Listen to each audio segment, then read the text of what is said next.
안녕하세요. 생각이 바뀌는 의자 박혜진입니다. 네, 맹명관입니다.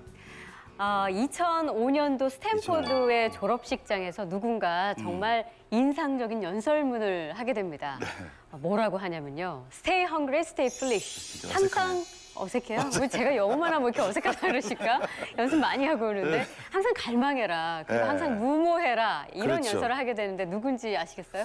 21세기 혁신의 아이콘 스티브 잡스 아닙니까? 맞아요. 예. 근데 사실 스티브 잡스는 굉장히 명성이 자자하지만 개인적인 삶은 조금 그 반대였던 것 같아요. 그렇죠. 어린 시절에 미혼모 아들로 태어나서 입양이 됐었는데 그러다 보니까 유년 시절이 그렇게 행복하진 그렇죠. 못했어요. 네. 그런데 매일 아침에 일어나서 거울을 보면서 만약에 오늘이 내 인생의 마지막 날이라면 내가 지금 하려고 하는 일을 계속 할 것인가? 이런 질문을 던졌다고 합니다. 그 연설문에 나와 있는데요. 네. 매일을 마지막처럼 최선의 열정을 다해 살았던 스티브 잡스는 결국 PC와 결국 포스트 PC의 새로운 시대를 열었던 글로벌 IT의 거장이 되었습니다. 그렇죠. 네. 항상 자신의 신념에 따라서 우직하게 그것을 유지해 왔기 때문에 지금 이렇게 전 세계인들이 그를 기억하는 것이 아닐까라는 그렇죠. 생각이 듭니다. 네. 자, 그럼 생각이 바뀌는 의자 시작해 보겠습니다.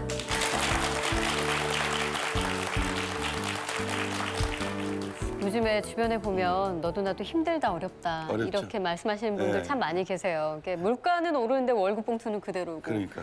또 경기가 별로 안 좋다 보니까 폐업하는 가게들도 너무 늘어나고 있고 예. 그런데 진짜 아이러니하게 백화점의 명품관에는 그렇게 줄을 선다고 그래요. 왜 그런지 아세요? 글쎄, 근데 제 생각에 이게 왜 윈도우 쇼핑 즐기잖아요. 그러니까 대리만족하는 것이 아닐까요? 그냥 보면서 대리만족이요? 못 가지니까 그런 거 아니에요? 되게 우리가 이렇게 되면 저가에 대한 유혹을 많이 받거든요. 싸게 해서 물건을 많이 팔겠다. 그렇죠. 근데 어떤 제품은 비싸더라도 내가 사야 되겠다는 그런 생각을 가져요. 네. 약간 정신적으로 문제 있는 게 아니고요. 그런 생각들을 갖게 되는데 네. 사실은 여기에 전략이 숨어 있어요. 그게 바로 하이엔드 전략이라고 합니다. 이렇게 자기만의 무기로 고객을 사로잡는 방법을 바로 이분이 알려주신다고 하는데요. 하이엔드 전략 연구소의 이동철 소장을 모시겠습니다. 큰 박수로 맞아주시죠.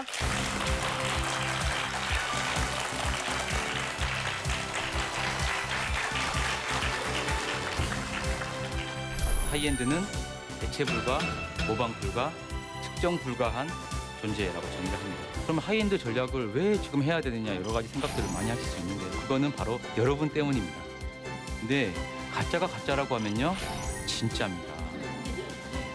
진짜와 가짜의 기준은 외부가 판단하는 것이 아니고 본인이 결정하는 겁니다.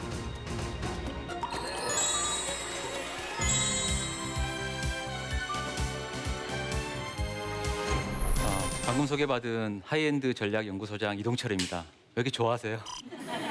예, 저도 좋습니다. 네. 오늘 제가 말씀드릴 주제는 하이엔드라고 하는 주제입니다.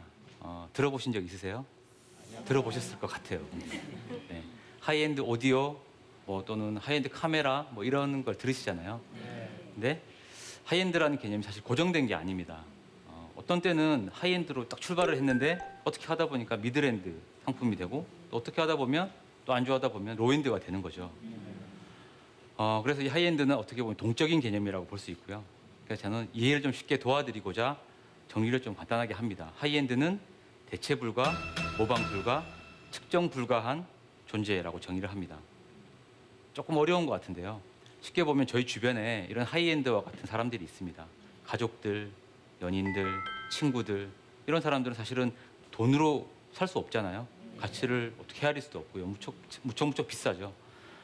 저희가 아는 브랜드 중에서도 그런 브랜드가 있습니다. 이 그림 한번 보실까요? 이 가게는 명품 가게가 아닙니다. 네. 고기, 정육점입니다. 고기가 안 보이죠? 네. 호주 시드니에 있는 루이비통 정육점이라고 불리우는 빅터 처칠이라는 곳입니다. 네. 이거는 제가 지은 게 아니고요. 현지에서 많은 사람들이 가보고 나서 여기는 정말 고기 하나도 루이비통처럼 파는구나라고 해서 그렇게 이름을 붙였습니다. 그리고 헐리우드 스타들이 방문을 하면 여기 와서 꼭 고기를 산다고 하죠. 예. 1876년에 세워져서 지금까지 있고요. 정말로 들어가면 정말 이야기들이 많고 정말 고기를 이렇게 팔 수도 있구나라는 생각이 듭니다. 저는 이 고깃집을 보고 정말 먹고 살기가 힘들겠구나. 고기 하나도 정말 이렇게 파는 사람들이 있으면 정말 노력을 많이 해야 되겠다는 생각을 했습니다. 들어가서 보면 정말 그 처음부터 시작된 그 처음에 1876년에 시작했던 벽부터 해서 이렇게 이야기거리가 너무너무 안에 많이 있습니다. 많이 있고요. 가서 보면 정말 하이엔드 마케팅이라는 것을 호주에서는 정말 최적화해서 하고 있구나라는 걸 느낄 수가 있어요. 그리고 하이엔드 마케팅이란 말이 번역이 필요 없습니다. 그냥 통하게 되어 있어요. 그 정도로 많은 어떤 선진국들은 이미 하고 있는 하이엔드 마케팅 이제 한국이 해야 될 때가 된 거죠. 저희 한국은 여러분 뭐 지도 같은 거 많이 보시면 아시겠지만 뭐 어떻게 대륙과 대양 사이에 끼어 있어요. 보시면 중국, 러시아 이런 큰 대륙 세력이 우리 오른쪽에 있고 또 왼쪽에 보면 세계에서 가장 큰 바다 태평양이 또 있죠. 끼어 있습니다. 우리나라는. 근데 우리나라 아주 잘해왔죠. 지금 뭐 세계 GDP 순위로 11위입니다. 너무 잘했습니다. 그렇죠? 유럽에 보면 저희 나라와 비슷한 나라가 한 군데 있어요. 스위스. 스위스도 저희만큼 좀 답답한 위치에 있습니다. 네. 남쪽으로 보면 이탈리아가 있고요. 그다음에 독일 있고요. 그다음에 또 오스트리아 이런 나라들이 딱 싸고 있어요. 꼼짝 못합니다. 그런데 스위스는 엎친 데 덮친 격으로 자연 환경도 별로 안 좋아요. 농작물이 잘 못 자랍니다. 그리고 심지어는 나라 중간을 알프스 산맥이 떡하니 가로지르고 있습니다. 최악이죠. 그래서 신이 스위스인들을 위해서 소와 양을 내려줬다라는 말이 있을 정도입니다. 네. 그런데 그런 스위스가 2014년에 국민투표를 실시합니다. 안건은 뭐냐면 최저임금인데요. 월 최저임금을 492만 원으로 하겠다라는 겁니다. 네. 시간당 2만 5천 원? 네. 저희 나라 한 5천 원 되죠. 5배 정도 됩니다. 그런데 과연 스위스는 이런 척박한 환경을 딛고 어떻게 그런 환경을 딛고 만들어낼 수 있었을까요? 그걸 보면 바로 스위스가 하이엔드 전략으로 그런 고지에 올랐습니다. 예를 들면 1인당 국제 트런치 코스, 그다음에 수출 상품 중에서 부가가치 상품 비중 이런 것들이 모두 세계 1위입니다. 여러분들이 아시는 뭐 좋아하시는 롤렉스, 오메가, 네슬레 뭐 이런 브랜드들이 다 스위스 브랜드입니다. 한마디로 배낭에 딱 넣어서 알프스 산맥을 넘어가서 산 밑에서 팔 수 있는 가장 비싼 것들을 다 하고 있는 것이죠. 또 한 가지 하이엔드 사례가 있습니다. 스티브 잡스, 애플의 CEO죠. 이분이 돌아가신 지가 3주기가 지났습니다. 돌아가시기 전에 사실상 너무 뛰어난 CEO를 남겨놓고 갔어요. 팀 쿡이라는 CEO를 남겼죠. 같이 일을 하면서 적응을 완전히 했습니다. 그리고 천천히 이분한테 CEO 자리를 넘겼음에도 불구하고 애플이 되게 많이 힘들었어요. 실적이 많이 추락했었습니다. 그래서 애플에 있던 사람들이 다 모여서 회의를 했어요. 도대체 뭐가 문제가 있는 걸까? 우리가 도대체 잡스의 어떤 점을 가져오지 못한 걸까라고 회의를 했습니다. 그리고 한 사람을 더 데리고 왔습니다. 그게 누구냐면요. 안젤라 아렌츠입니다. 버버리 CEO죠. 쉽게 말씀을 드리면 스티브 잡스를 왜 우리 수학 시간에 보면 인수분해 있잖아요. 스티브 잡스를 딱 두 사람으로 인수분해하면 팀 쿡과 안젤라 아렌츠가 나온다는 말입니다. 팀 쿡은 SCM이라고 해서 공급망 관리를 하는 거의 대가입니다. 관리의 대가죠. 그 관리의 대가가 한 축이었고 나머지 한 축은 명품 전략이었다는 겁니다. 이 안젤라 아렌츠가 오고 나서 애플이 어떻게 됐을까요? 아주 부활했습니다. 너무 잘 부활했고요. 오자마자 펼친 전략 덕분에 중국에서의 매출이 72% 성장을 했고요. 지난 분기 애플이 전 세계 스마트폰 매출 순이익의 92% 혼자 갖고 갔습니다. 네. 이렇게 하이엔드 전략이 무섭습니다. 그렇죠? 저희가 이렇게 생각을 합니다. 그러면 하이엔드 전략을 왜 지금 해야 되느냐 여러 가지 생각들을 많이 하실 수 있는데요. 그거는 바로 여러분 때문입니다. 하이엔드는 기본적으로 명품 전략을 기본으로 하는데요. 명품이라고 하는 건 원래는 왕족들, 귀족들만이 가졌던 겁니다. 예전에는. 그런데 그때 그 귀족들의 특성이 어떤 거냐면 공부를 많이 하죠. 책을 독점해서 혼자 막 공부를 되게 많이 합니다. 똑똑하고요. 그런데 지금 여러분들 귀족들만큼 똑똑하십니다. 네. 모두 다 책을 열심히 읽으시고 정말 이 발달돼 있으셔가지고요. 여러분들께서 이전에 귀족들과 아마 이렇게 논쟁을 하더라도 뒤지지 않을 정도로 아마 상당히 지적 수준이 높으십니다. 그런 분들이시기 때문에 명품처럼 팔아드려야 되는 겁니다. 그래야지 만족하는 겁니다. 하이엔드, 로엔드 아마 이 두 가지의 길에서 아마 많은 사업과 브랜드가 헤맬 것 같습니다. 하지만 로엔드의 시장은 상당히 처참합니다. 그러니까 가격, 저가격, 무차별입니다. 그래서 그 제품이 없으면 바로 옆집 가버립니다. 너무너무 비참하죠. 하지만 하이엔드는 아까 말씀드렸다시피 대체 불가능하고 모방 불가능한 어떻게 보면 고객과 연애하는 블루오션 시장입니다. 그렇기 때문에 앞으로 대한민국은 이런 하이엔드 시장으로 가야 되는 것이죠. 자, 그럼 하이엔드로 가는 여러 가지 방법들이 있을 거예요. 그 중에 하나하나 제가 한번 짚어드릴게요. 첫 번째, 진정성이 가장 중요합니다. 한 전시회에 작품이 출품이 됐어요. 근데 작품이 조금 웃깁니다. 여러분 짝퉁 가방 있잖아요. 누구나 잘 아는 짝퉁 가방. 거기다가 다 알 수 있는데 거기다가 페이크라고 썼어요. 짝퉁이라고. 누구나 다 아는데 그죠? 이상하죠? 근데 이거를 들고 전시회 출품을 했습니다. 관람객들이 쭉 봤는데요. 이상한 일이 벌어졌어요. 이 작품 앞에 6명의 관람객 줄을 섰습니다. 살려고. 너무 이상합니다. 그래서 물어봤어요, 작가가. 아니 도대체 이게 짝퉁이고 짝퉁이라고 썼는데 왜 이걸 사시려고 하시는 거세요? 그랬더니 이렇게 말씀하시는 겁니다. 가짜가 분명한데요. 가짜라고 하니까 진짜 같아요. 네. 여러분 보시죠. 진짜가 가짜면, 진짜가 가짜인 척하면 가짜죠. 근데 가짜가 가짜라고 하면요, 진짜입니다. 네. 진짜와 가짜의 기준은 외부가 판단하는 것이 아니고 본인이 결정하는 겁니다. 학벌이, 지역이, 성별이, 출생이 가짜라고 생각하십니까? 그게 아니고요. 본인이 어떻게 하느냐에 따라서 가짜와 진짜는 정해진다는 겁니다. 하이엔드 브랜드들은 본인을 솔직하게 이야기를 합니다. 그렇기 때문에 앞으로 봐도 뒤로 봐도 그 제품은 제대로 된 것이죠. 그게 첫 번째 전략입니다. 두 번째는요. 예쁜 인형이 있는데요. 이 인형이 아메리칸 걸이라는 인형입니다. 그런데 이 인형이 하이엔드라고 하는 건 이분화 기준을 너무 잘 세팅했기 때문입니다. 이분화라는 건 어떤 거냐면 기존에 아주 많은 제품들이 있는데 내 거랑 완전히 두 개로 나눠버리는 겁니다. 나와 내가 아닌 제품들. 이게 상당히 무서운 하이엔드 전략이거든요. 이 아메리칸 걸은 보통 인형들과 다르게 족보가 있습니다. 내가 어디서 태어났는지, 어떻게 자랐는지. 여기 보이는 이 인형은 에디인데요.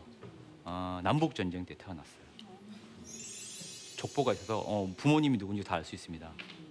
그래서 이 인형을 산 아이는 밤새도록 이 책을 읽습니다. 읽으면서 내 인형이니까 궁금하잖아요. 계속 읽어요. 읽다 보면 어느새 남북 전쟁을 다 꿰뚫어 버립니다.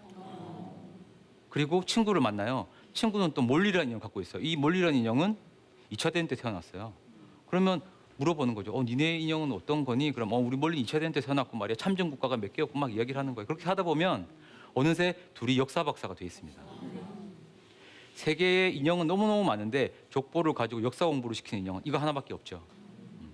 지금 미국에서 조사를 해보면 소녀들 중에서 95%가 다 인지를 하고 있는 인형입니다. 바로 그게 이분화 기준. 모든 인형은 족보가 없지만 족보가 있는 인형. 교육을 시키는 인형이라는 걸로 이분화했기 때문입니다. 또 하나의 사례가 있어요. 2차 대전 때 이탈리아가 패전을 했죠. 패전을 하면 금수 조치를 합니다. 그래서 가죽 같은 거를 수입을 못하게 하거든요. 군수품을 못 만들게 합니다. 그래서 이탈리아라고 하면 가죽 제품이 유명하잖아요. 가죽이 수입이 안 되면 만들지를 못하잖아요. 그죠? 그래서 많은 업체들이 도산을 했습니다. 그때 여러분께서도 뭐 아시는 구찌라는 브랜드도 도산 위기에 몰렸죠. 그런데 다른 브랜드와 다르게 여기는 사장, 알도 구찌라는 사장이 아주 독하게 마음을 먹었습니다. 소가죽 수입이 안 되면 돼지 가죽, 국내산 돼지 가죽으로 만들겠다. 그리고 가방을 막 만들었어요. 만들었는데 만들다 보니까 마지막에 공경에 처했습니다. 손잡이를 만들 금속이 없는 거죠. 그 주변을 두리번 거리다가 보니까 대나무가 눈에 띄는 겁니다. 대나무는 수입이 됐대요. 그래서 저 대나무 가지고 손잡이를 만들면 안 될까? 해서 12시간을 가열을 해서 손잡이를 만들어서 핸드백을 완성시켰습니다. 그게 바로 지금 구찌를 일약 스타덤으로 올린 뱀부백이라는 거예요. 그때 만약에 가죽이 풍부했다면 이런 백이 안 나왔을 거예요. 그리고 구찌도 아마 망했을지도 모릅니다. 그리고 우리도 이 백을 못 봤을지도 모르겠죠. 그런 부족한 것들, 그런 역경 속에서 사실은 이런 제품들이 나왔다고 보시면 되겠습니다. 네, 성공의 열쇠가 과연 뭘까요? 그에 대해서 과학자들이 연구를 했습니다. 연구를 해서 추적 조사를 했어요. 세일즈맨들, 성공한 세일즈맨들이 과연 어떤 특성을 보이느냐 했는데 공통적인 특성이 하나 딱 나왔습니다. 그래서 이게 성공의 열쇠구나라고 발표를 했어요. 외모 아니었습니다. IQ 아니었습니다. 성별도 아니었고요. 출생 아니었습니다. 피부 색깔도 아니었어요. 바로 뭐였냐면 그릿, 투지였습니다. 100m 스프린트를 하는 게 아니라 마라톤을 가는 것처럼 오늘도 내일도 계속적으로 될 때까지 하는 것. 그것이 결국 최고의 성공의 열쇠였습니다. 제가 하이엔드에 대해서 여러 가지 말씀을 드렸는데요. 그 모든 하이엔드의 방법들이 사실 이거가 없으면 다 무의미합니다. 투지입니다. 여러분 샤넬 아시죠? 네. 그다음에 구찌 아까 말씀드렸고요. 이분들이 다 사실은 상류층이 아니에요. 샤넬은 고아원에 버려졌죠. 구찌는 벨보이였습니다. 그다음에 제가 아까 애플에 대해서 말씀을 드렸는데 애플의 그 부활을 이끈 두 사람도 사실은 소수자입니다. 팀 쿡은 게이죠. 네. 그다음에 안젤라 아렌츠도 역시 부유한 부유층 출신이 아니고요. 미국의 중소도시의 그저 그런 가문 출신입니다. 그런데 이 두 사람이 손을 잡고 최고의 브랜드를 만들어낸 것이죠. 그래서 하이엔드라는 것은 어떤 특별한 사람들이 만들어내고 그 사람들이 전용이 아니라 평범한 사람들, 근성을 가지고 투지를 가지고 미래를 열어가는 사람들의 것입니다. 여러분들께서도 이런 하이엔드 정신을 가슴에 새기시고 투지를 가지고 꼭 인생에서의 하이엔드를 만들어 가시기를 바랍니다. 감사합니다.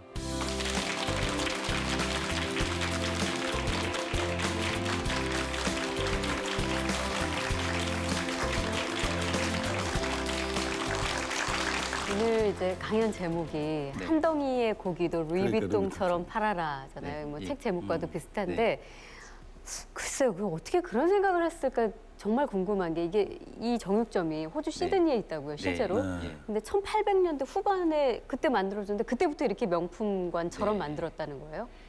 몇 면이 이어오다 보니까 더 그렇게, 진화가 된 거죠. 된 거고요. 그러면 사실 우리가 정육점을 생각하면 보통 아주 빨간 불빛에 그렇죠. 뭔가 무시무시한 그런 그냥 아주 굉장히 뭐 되게 아무튼 되게 뭐랄까요 그 차가운 그런 느낌의 그렇죠. 공간으로 떠올리잖아요. 네. 근데 어떻게 이렇게 생각을 다르게 할 수 있을까요? 어떤 계기가 있었을까요?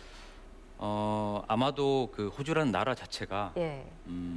그 약간 떨어져 있지 않습니까? 그렇기 그렇죠. 때문에 하이엔드 마케팅이라는 건 사실은 푸시하는 것보다는 풀 당기는 마케팅입니다. 그래서 오게 하게끔 네. 하기 위해서 남달라야 되겠죠. 그래서 전혀 밖에서 볼 때는 고기가 없는 그런 외관을 하고 있고요. 제가 볼 때는 약간 미술 작품 같은 느낌이 들었어요. 네.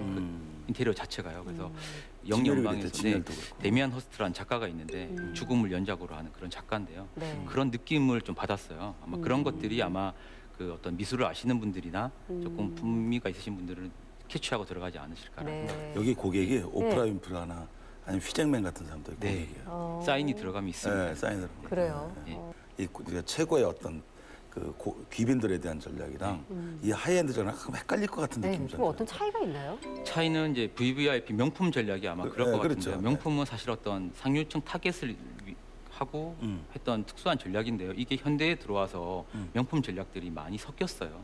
대중 브랜드들하고. 그래서 아까 네. 애플에서도 버버리 CEO를 데리고 왔고요. 네. 그다음에 애플 뮤직에 있는 CEO가 지금 그 루이비통으로 갔습니다. 그렇죠, 네. 맞아요. 그러니까 명품과 일반적인 제품들이 막 섞이면서 여러분들에게 그 어떤 마케팅을 막 하는데 명품처럼 마케팅을 하는 그런 그 대접을 받으시면 정말 황홀하실 거예요.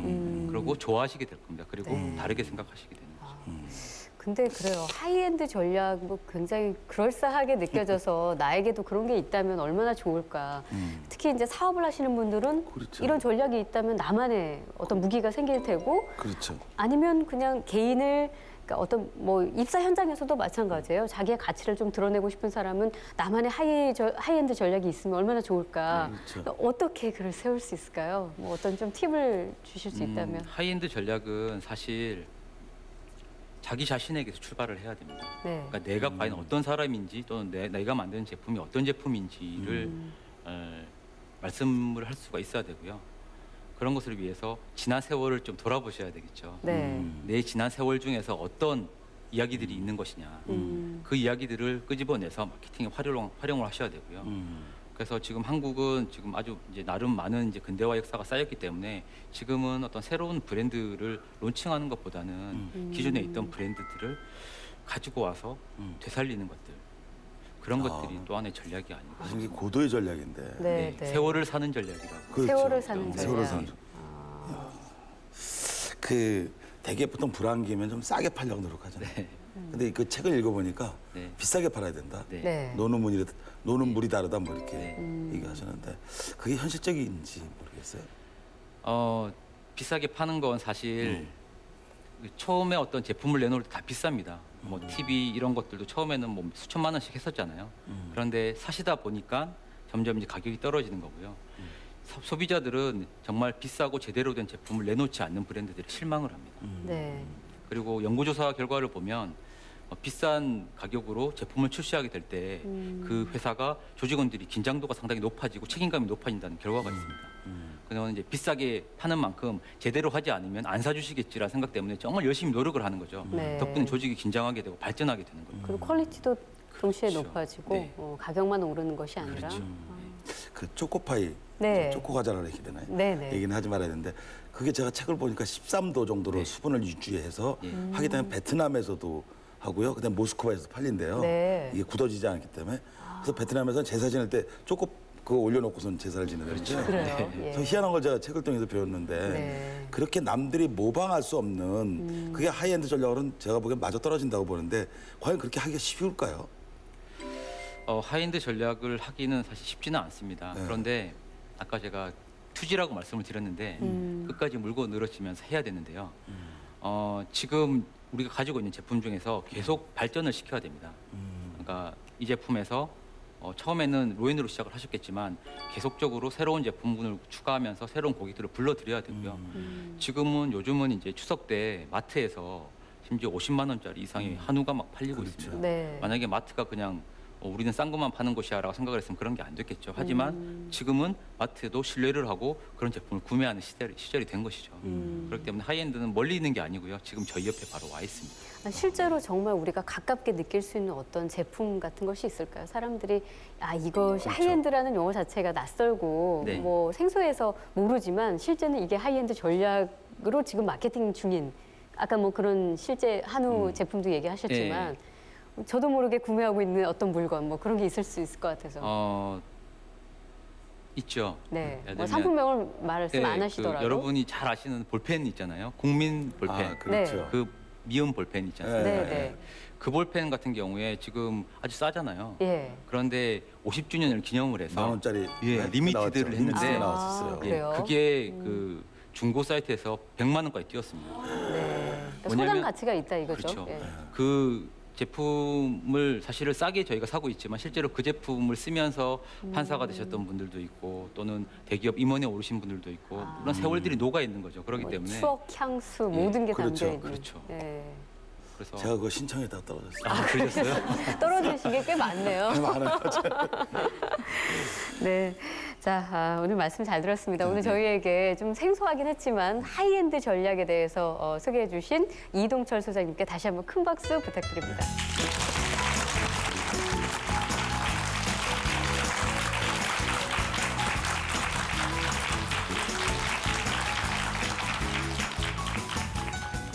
직장인 가운데 71%, 그러니까 뭐 한 10명 중에 7명 정도는 회사 생활을 잘하기 위한 나만의 필살기를 가지고 있다고 합니다. 어떤 그게 뭔가 했더니 네. 항상 예의 바르게 깍듯이 인사하기, 그리고 자기 개발에 매진하기, 그리고 남들보다 먼저 출근하기.